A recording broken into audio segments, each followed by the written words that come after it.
In the beginning, the Spirit of God was moving over the waters. Let us come now into this gathering. A pause from the ebb and flow of our lives, thirsty for connection to our deepest selves, thirsty for awareness and gratitude for life's gifts, thirsty to partner with others in making justice. We gather here to drink deeply, to quench ourselves with hope and joy, to refresh with compassion and love. Today, we once again affirm and promote Unitarian Universalist principles and purposes. May our hearts and bodies lift these banners. Welcome to our celebration of life and water. 368 in your gray hymnal, Now Let Us Sing, as our new principles banners process down the aisle.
The flame lights our way back together again from our separate summer lives, and it lights our way forward into this new church year of promise and renewal for our beloved community.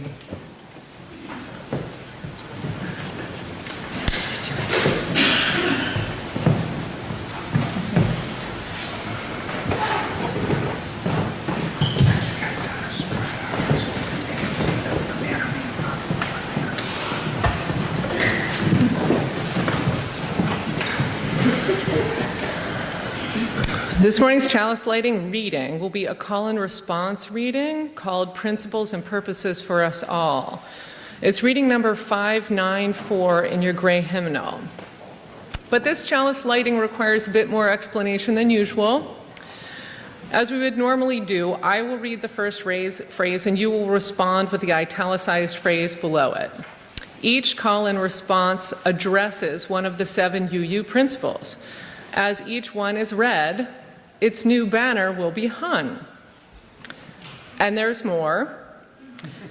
The larger UU community is in discernment over the inclusion of an 8th principle addressing the multicultural nature of our beloved community, making it a comfortable and welcoming spiritual home for all.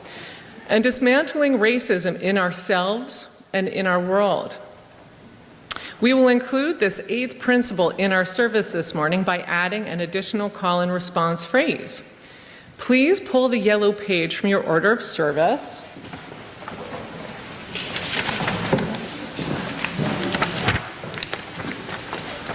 On the back, you'll see 2 listings of the UU principles. I will read the 8th principle in the top listing and would love it if you would respond with the 8th principle in the bottom listing. The reading is number 594.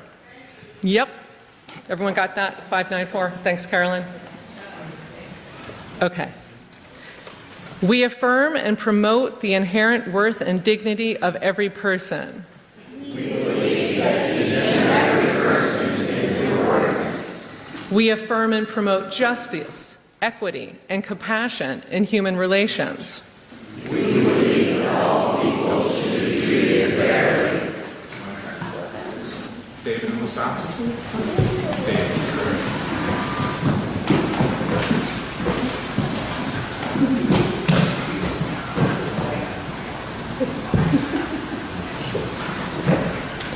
We affirm and promote acceptance of one another and encouragement to spiritual growth.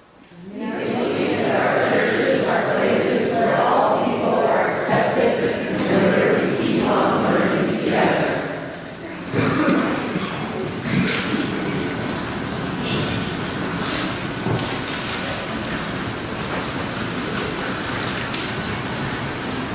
We affirm and promote a free and responsible search for truth and meaning. We believe that each person must be free to search for what is true, right life. We affirm and promote the right of conscience and the use of the democratic process. We believe that all people should have a voice and a vote about things which concern them.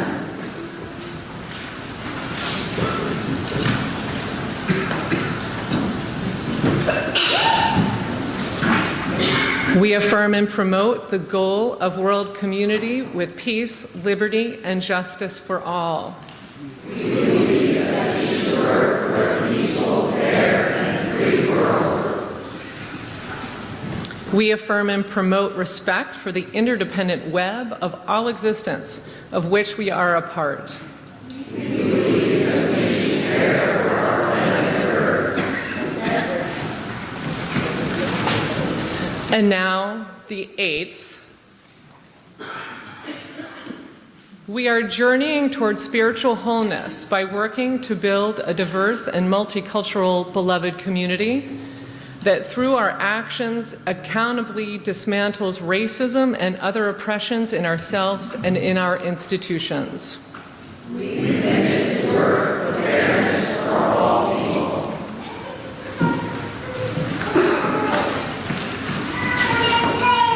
Well done, thank you. We are talking a lot this year about our faith and spirituality, not only what we believe to be true, what do you believe in, but what are you dedicated to? How are you dedicated to spending your life? That's what faith is about. So the question is for our consideration and for you to be writing down on your note cards and thinking about all year long is, how does USG help you to most fully live out UU principles, these principles, the ones on your sheet. Gail tells this story, which is really worth hearing, about a Unitarian Universalist church that helped her to live out Unitarian Universalist principles. When Gail was 38 years old, she was driving a snowplow for a living, and she said she was really feeling sorry for herself. A friend invited Gail to his church.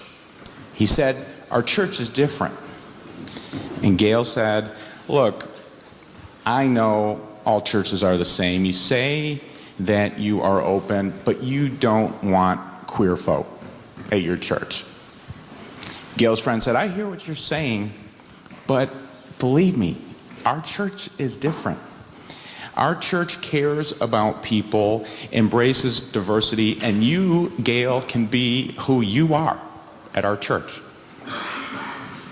Eventually, Gail gave in, decided to go, and she says she dressed strategically for that first Sunday visit. She put a lot of mousse in her hair and spiked it straight up. She wore black leather boots with a chainsaw cut and her jean jacket with a lot of tears and fray hanging. She said she wanted to give a message going to church that day. I am who I am, and nobody can tell me different. So if your church isn't cool with that, they can fry ice. Looking back on that first day, visiting the UU church in Maine, Gail says she thinks she came in with a belligerent attitude. Upon arriving in the entryway, she saw some little gray-haired ladies, and she thought, oh, well, they're going to step back in fear now, which would have been common for Gail's experience. Instead, as she entered, the little gray-haired ladies stepped forward. They greeted her. They offered her a bulletin, invited her to stay for coffee. She said it was so odd. It was so odd. They called her dear. And it's actually in Maine, so they called her Dia. Why don't you stay for coffee, Dia? She stayed for coffee. And looking back, she says now that she believes she stayed for Unitarian Universalism. Over time, the folks of the congregation loved up the scattered parts of her and guided her from shattered to whole, from outcast to beloved among many. Beloved among many. They listened to her. But then came a blow to Gail's gut and spirit. One Sunday in worship, a member stood during joys and sorrows and made a number of deeply ignorant and hurtful statements about gay people. And not too much was said during the service to rebut that. The visiting student minister sheepishly tried to say not everybody believes what everybody says here or something. But after the worship service, Gail made a beeline for the door to get out. But on her way, a man held the door and said to her, "See you next Sunday." She said her head snapped up and she looked up and thought, what the heck are you talking about? But she didn't say anything, she just kept going. And she got in her car and she was mad. She was boiling hot, she was hurt. She said she didn't know if she was ever going to go back. It might not be smart, it might not be safe. But she also kept remembering that man who said, "See you next Sunday." And remembering the experience, she knew there was no way to deny the fact that he did it looking in her eyes. He wasn't looking at her get up. And he clearly said it with compassion in his heart. And she felt that. It stayed with her. And she did go back. And she actually ended up dedicating a large portion of her life to Unitarian Universalism. See, she came to know from reflecting on her own experience that in that UU congregation, Gail was having what theologian Martin Buber called the I-thou connection, a holy connection between two people. And that's what she'd been longing for so many years. And she had found a place to try and live out her deepest held values, many of which were outlined in the principles, with a community of folks who stayed in it.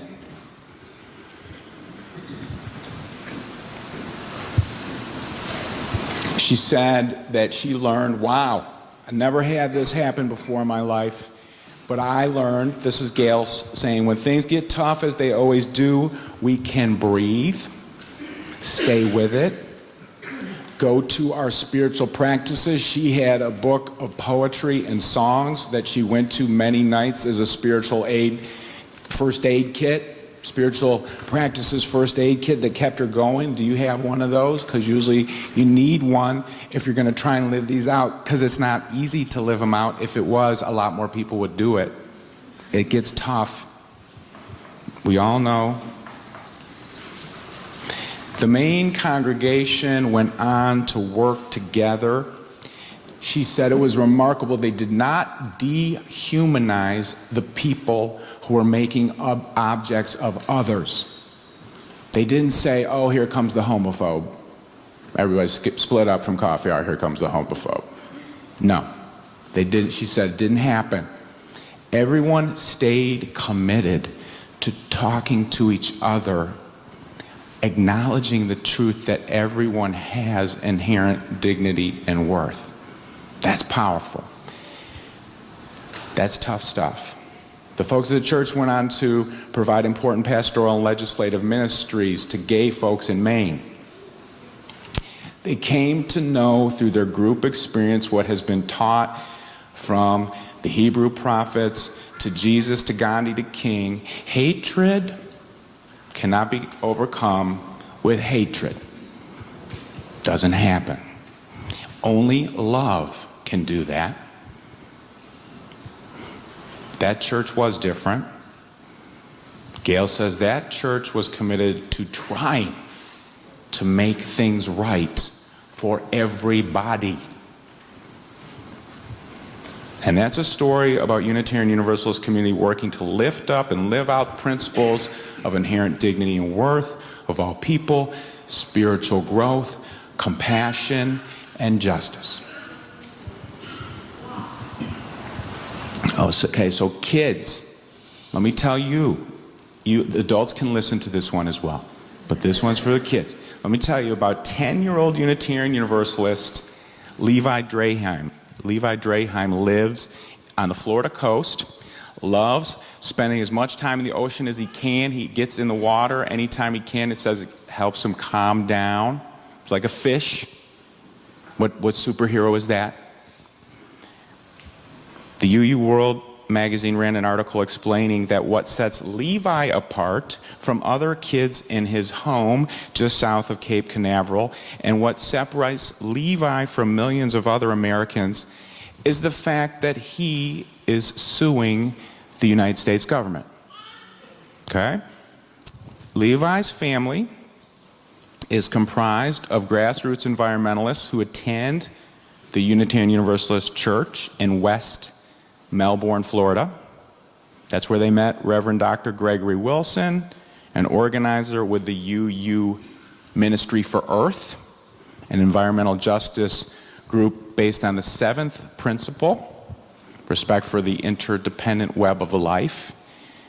And these UUs in Florida worked with a coalition of activists around the country. UUs from around the country worked with other folks from around the country to sue the United States government. You're going to want to look, this will be a little homework, look this case up sometime this week together at the House. They're trying to gain constitutional protection of the environment on behalf of young Americans.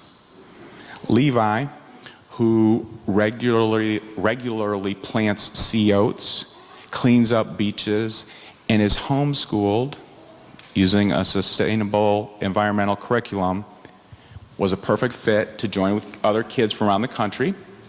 And he recalls one day Mom said, hey, you want to be part of this lawsuit? And I said, yeah, I think that's cool that kids from around the country are doing this.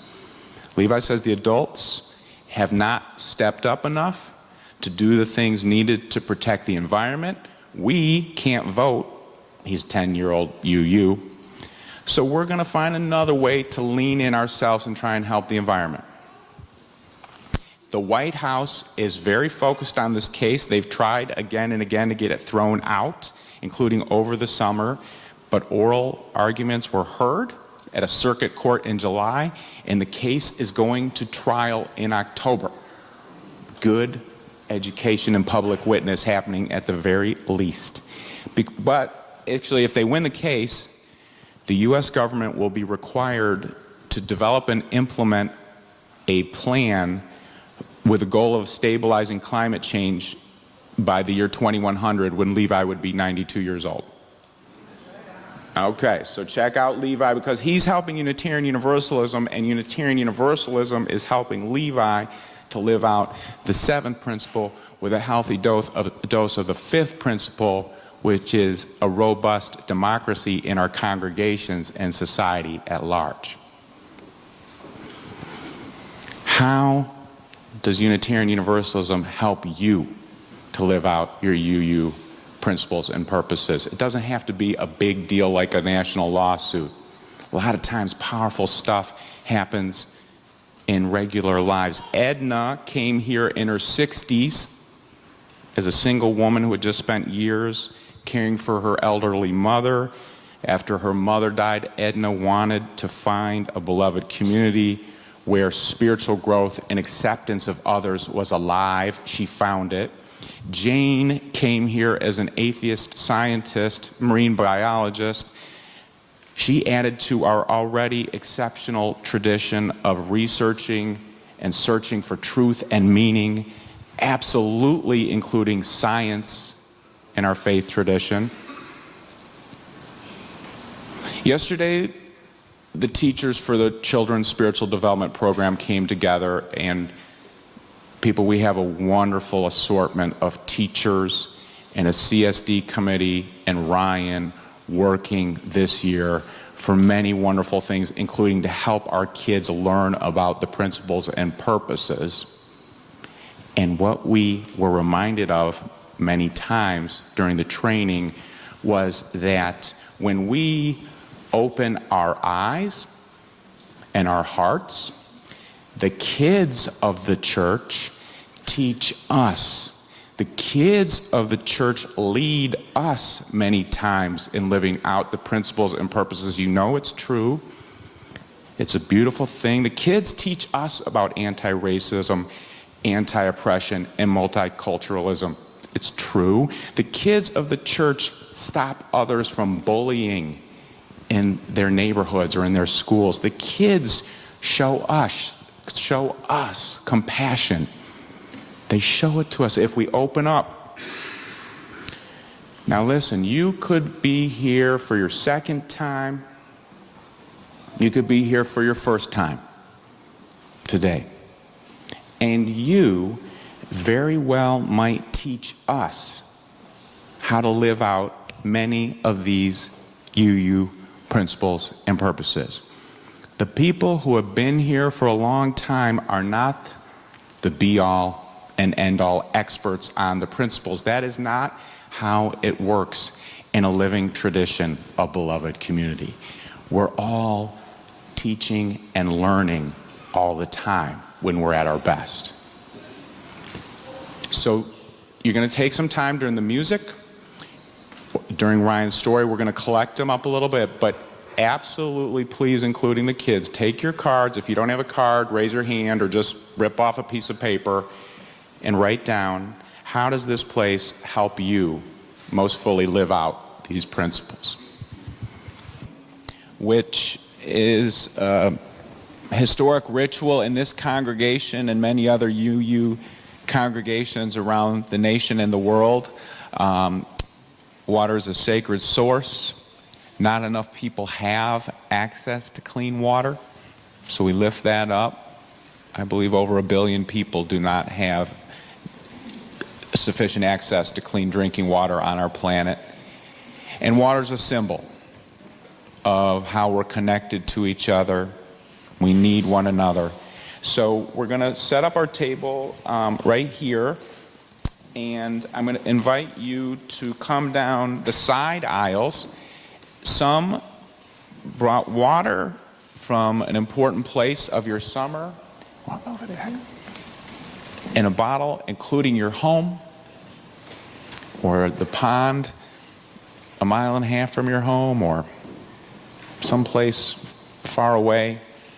And many did not. All are invited to participate if you wish. This is a connection to each other ritual. So we have plenty of pitchers of water, and as Giovanna and Susan read off your words of which principles and how this place helps you live them out, we will all just take turns pouring water into the community bowl. This church, in that there is good in people. I am fortunate to see so many people here who believe the same. USG reminds me what I believe in and care about, and that there is a community that feels the same way. Today, I am reminded that hatred cannot combat hatred, and that all have inherent worth and dignity. I am just glad to be part of a community where my strange idea of spirituality fits. Through the example and encouragement of those who are trying to live them. USG helps me stay in my integrity by helping me to walk my talk. USG has given and still gives me many opportunities to grow personally and spiritually. Also, unconditional love given and received. By existing, I am very fortunate. Can USG allow its members to be uncomfortable when we are new at difference and need time, experience, and education to embrace? I may not be ready, but want to be ready. Reminds me every time I attend that goodness is flowing and I can be part of it merely by showing up. Gives me opportunities to practice being a good grown-up for the youth. Today is our family's first day at a Unitarian service. That's awesome. Welcome. Raised Catholic, my wife and I are seeking a church that more aligns with our values. So while I can't say the church has helped me in the principles yet, the principles are largely why I am here. It sets the bar high. It is important for me to join with a community that is intentional in discussing values that are important to me. I came after the last presidential election and needed to feel connected. The members of USG, by and large, help me continue to hope that the larger community will continue to improve. In the face of current events, USG gives me hope that there are people in my community who are faithful to all the principles that we are trying to live. A weekly rebalancing of priorities, a weekly assessment of progress, a weekly setting of goals and objectives. I promise we didn't set this up. This church reminds me on a weekly basis what is most important about being human.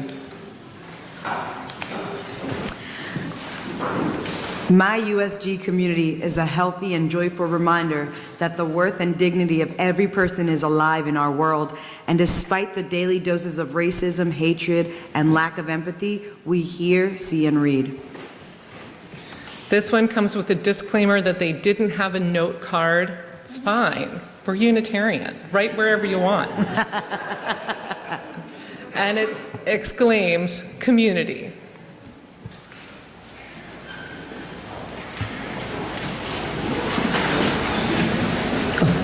All right.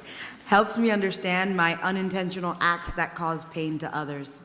Gives me opportunities to be of service to others. USG gives me a place to connect with others with acceptance and love. Questions, so many questions. I must find my own answers. Perhaps others can guide me while I find those that fit. Being at services reminds me of what the principles are and nurtures me so that I'm filled up and want to follow them. Always bringing to my attention injustice and prejudice. USG helps me to remember that it is okay to make mistakes. It helps me to remember to follow my heart and help fight for justice. It makes me feel welcome, a part of a bigger love. Provides me with a supportive community for my family and myself, as well as a place where my voice joins a powerful collective working towards creating a better world. USG provides opportunities for me to be involved in social justice programs and activities that focus on anti-racism, community, and engagement. USG reminds me who I want to be in the world and inspires me to keep trying to be that person.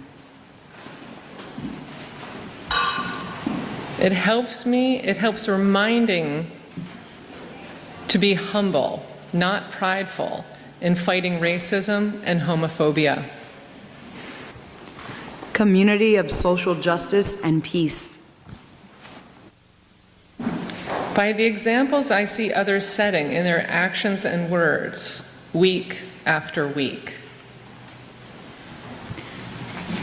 This community helps me live out my UU principles by giving me opportunities to grow, learn, be compassionate, be uncomfortable in my growth, and loving support, and develop meaningful relationships. Let every aspect of my life feel as full. It gives me time in a busy life to think about the principles, my life, and my actions. I can consider how I can better adhere to the principles and contemplate their wisdom. Short spiritual nourishment. Reminds me that my 62 years of Sierra Club membership is more than financial contribution. I resolve to be more active while we still have a habitable planet. You meet new people from all walks of life. It's okay for me to be me. I'm grateful for blessed community.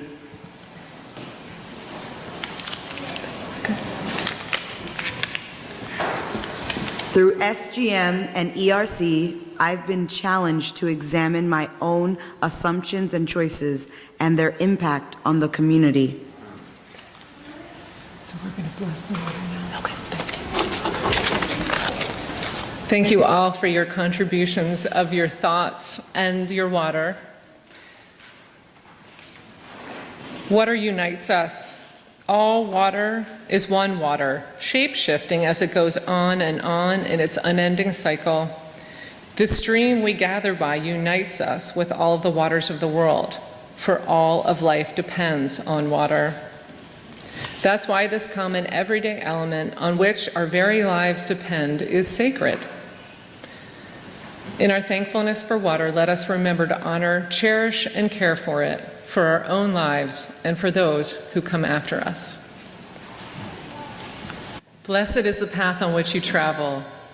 Blessed is the body that carries you upon it. Blessed is your heart that has heard the call. Blessed is your mind that discerns the way. Let's pass the peace, go forth to love and serve, and have a potluck.